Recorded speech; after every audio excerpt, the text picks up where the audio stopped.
7 septembre 2008, expérience 90, discussion au coin du feu.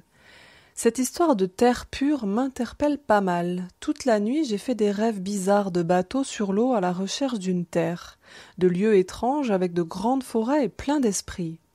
Une bibliothèque bizarre avec plein de livres contenant tous les savoirs de l'univers. Mais quand j'ouvre un livre et que j'essaie de le comprendre, les pages sont blanches ou écrites dans des langages incompréhensibles. Ce matin, alors que je somnole dans mon lit, je fais un rêve étrange. Je me balade dans la forêt guidée par mes fées et je me trouve devant une clairière. À l'intérieur, un magicien habillé en gris se réchauffe devant un feu de bois. Il m'invite à m'asseoir auprès du feu. Mes fées se tiennent à côté de lui. Il est vêtu d'une grande robe grise et je ne vois pas son visage. Mais je comprends qu'il s'agit de Merlin.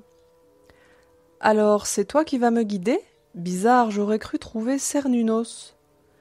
Cernunnos, moi, la lumière, un autre, quelle importance? C'est toi qui tiens tellement à donner une forme à tout. C'est vrai, une vieille habitude sûrement. Et cette habitude risque de te perdre là où tu vas. Tu abordes une partie du voyage différente en quelque sorte. Jusqu'à présent, les pièges étaient nombreux, mais tu as été suffisamment bien guidé pour les éviter. Mes fées semblent toutes contentes d'elle.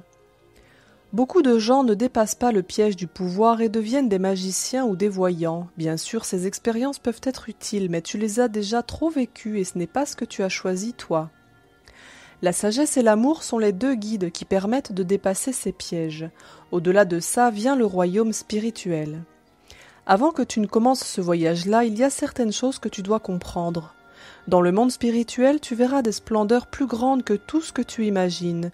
Tu auras accès à des connaissances importantes. Tu pourras même rencontrer des dieux et visiter leur monde. Au début, ces choses te paraîtront fabuleuses et tu pourras être tenté de t'arrêter dans l'un d'eux, en estimant que ton voyage a suffisamment avancé. Mais dans ces mondes-là, et même avec tout le savoir et les connaissances de l'univers, tu ne pourras pas trouver ce que tu cherches réellement, la paix de l'esprit. Cela, une seule chose peut te l'amener, la découverte de ton esprit divin.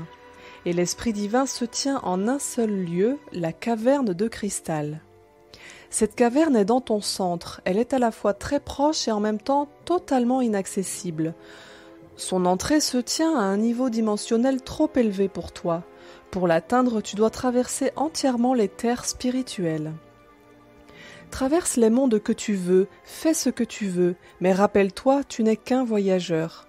Tu ne seras nulle part chez toi tant que tu n'auras pas trouvé la grotte de cristal. Seule la quête du Graal, celle de l'esprit divin, vaut la peine d'être vécue.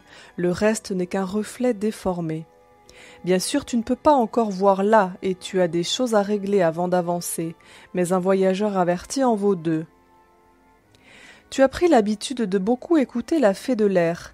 C'est vrai que la sagesse est de bons conseils, mais pense à écouter également la fée de l'eau, car l'amour inconditionnel est une clé qui ouvre toutes les portes.